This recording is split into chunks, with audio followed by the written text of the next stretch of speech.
एक बहुत बड़ा व्यापारी था।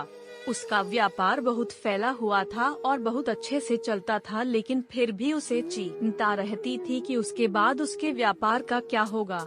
उसका बच्चा उस व्यापार को अच्छे से संभाल पाएगा या नहीं। हालांकि उसके बेटे ने उससे कई बार कहा था कि मुझे भी व्यापार करने दीजिए, मुझे व्यापार करना आ गया है, मैं सीख चुका हूँ। लेकिन व्यापारी पता नहीं क्यों उसे कभी मौका देता ही नहीं था। कुछ दिन बीते और एक दिन व्यापारी की तबीयत अचानक खराब हो गई। उसे दिल का दौरा पड़ा।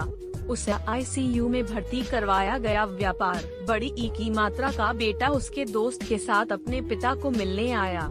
थोड़ी देर अपने पिता के पास बैठने के बाद बेटा और उसका दोस्त आईसीयू से बाहर आए।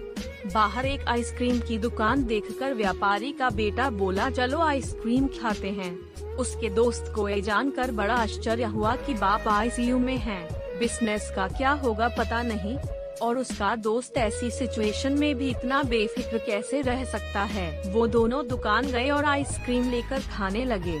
दोस्त से रहा नहीं गया तो उसने अपने दोस्त से उसके मन में क्या चल रहा था सब कुछ बताया। व्यापारी का बेटा बड़ी शांति से बोला कि दोस्त, मैं परिस्थितियों को स्वीकार करना सीख गया हूँ। मैं श्री कृष्ण का बड़ा भक्त हूँ, इसलिए उनके बताए रास्ते पर चलता हूँ। पहला रास्ता कि कर्म करो और फल के बारे में मत सोचो। दूसरा, मैं तुम्हें एक कहानी बताता हूँ जिसे सुनने के बाद तुम्हें सब समझ में आ जाएगा। रुक्मणी जी, जो कि श्री कृष्ण की पत्नी थी, उन्होंने जब अपने पहले बेटे को जन्म दिया जिसका नाम प्रद्युम्न था, जन्म के कुछ ही दिनों बाद उसका अपहरण हो गया। रुक्मणी जी अपने बेटे के गम में बहुत उदास रहने लगी, रोने लगी। तब श्री कृष्ण जी ने उन्हें समझाया कि हमारा बेटा सब कुशल है जहाँ भी है, इसलिए तुम उसकी चिंता करना छोड़ दो, खुश रहो और स्वस्थ रहो। यह उनसे खुद भगवान श्री कृष्ण ने कहा था। फिर भी रुक्मणी जी ने अपने बेटे की चिंता नहीं छोड़ी, पर आखिरकार 18 साल बाद प्रद्युम्न घर वापस लौटा। वह विवाह करके लौटा था और समस्या यह थी, उसने अपने से 20 साल बड़ी महिला से शादी की थी। रुक्मणी जी बड़ी की मात्रा को इस बात की खुशी थी कि उसका पुत्र वापस आ गया, लेकिन इस बात से वो फिर से दुखी हो गई कि उसके पुत्र ने अपने से बड़ी उम्र की औरत से शादी क्यों की। उनको दुखी देखकर श्री कृष्ण ने उन्हें समझाया, जो हुआ अच्छा हुआ, उसके बारे में मत सोचो, उसे स्वीकार करो और खुश रहो।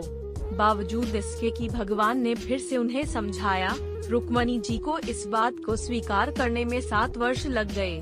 इस तरह से रुक्मणी जी ने अपने जीवन के 26 साल दुख में बिता दिए, सिर्फ इसलिए क्योंकि वह परिस्थितियों को स्वीकार नहीं कर पाई। यह कहानी खत्म करने के बाद व्यापारी के बेटे ने अपने दोस्त से कहा कि मैंने परिस्थितियों को स्वीकार करना सीख लिया है, मैं अपने लक्ष्य पर ध्यान दूंगा, बिजनेस भी अच्छे से करूंगा और आगे जो होगा उसे स्वीकार करूंगा। दोस्तों, छोटी सी ये कहानी हमें बहुत ही मूल्यवान सीख देती है कि अगर हम अपने जीवन में आने वाली घटनाओं को स्वीकार नहीं करते तो हमारा जीवन बहुत कठिन होगा, और अगर हम उन्हें स्वीकार करते हैं तो हमारा जीवन बहुत सहज हो जाएगा। दोस्तों, आपको ये कहानी कैसी लगी हमें कमेंट करके जरूर बताइए। दोस्तों, ऐसे ही कहानियाँ चंद्रबिंदु रोजाना सुनने और देखने के लिए चैनल को सब्सक्राइब जरूर कर लीजिए। धन्यवाद।